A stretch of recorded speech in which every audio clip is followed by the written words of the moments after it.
Greetings. I, Joseph Kerski, am very pleased to announce my book, Teaching Spatial Thinking with Geographic Information Systems from Edward Elgar Publishers, part of the exciting series, Elgar Guides to Teaching. Publication date, August 2026.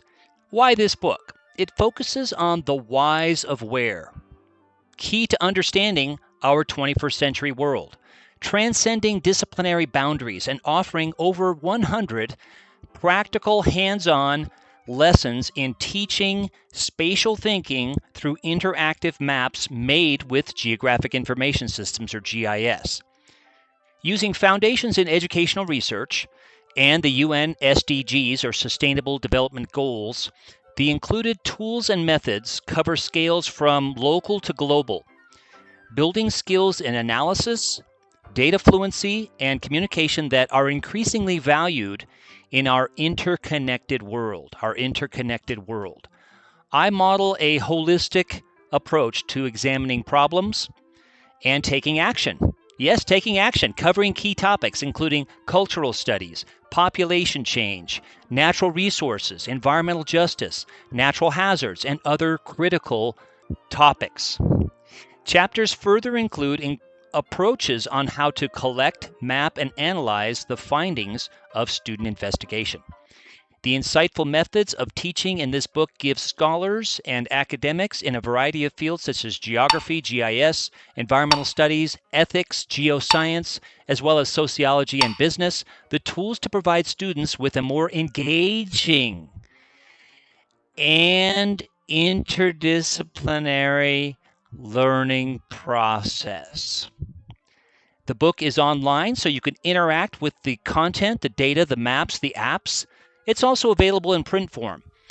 Here is a description of the table of contents. There's some supplementary materials that I was so excited about including, but it was just too much for the book. So I've got some online supplementary materials that you can dig into. I also have a section in the book on how to be successful with teaching interdisciplinary problem-based learning with interactive mapping.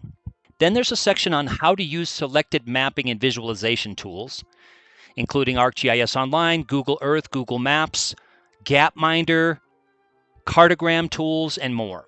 Chapter 1 then is Teaching Spatial Thinking with GIS. Why to do it? How to do it? Foundations, but also practical ways of doing it. Chapter 2, Teaching Population and Demography with GIS. Chapter 3, Teaching Cultural Regions with GIS. Chapter 4, Teaching Physical Regions with GIS. Chapter 5, Teaching Natural Resources with GIS. Chapter 6, Teaching Weather with GIS. Chapter 7, Teaching Natural Hazards with GIS.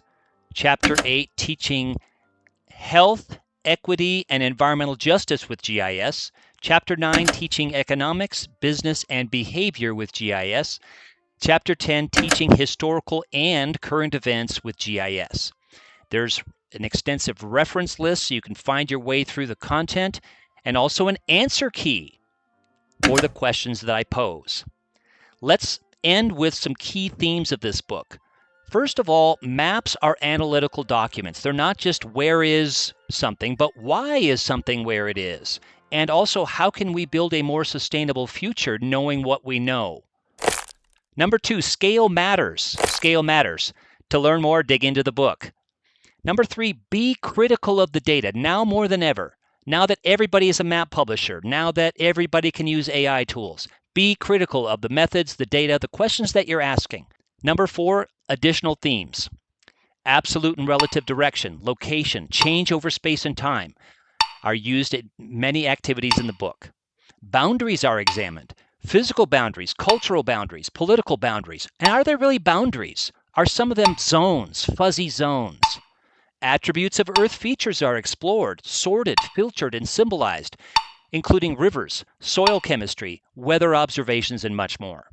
Space, connections, distance, shape, magnitude, angles, adjacency, interpolation, causation, neighborhood, region, hierarchy, boundaries, as I mentioned, attributes, change, human-environment interaction, and trends. Those are some of the key themes in this book, and I invite you to dig into it. I'm happy to answer any questions. Go out there and think spatially and teach spatial thinking with GIS. Thanks.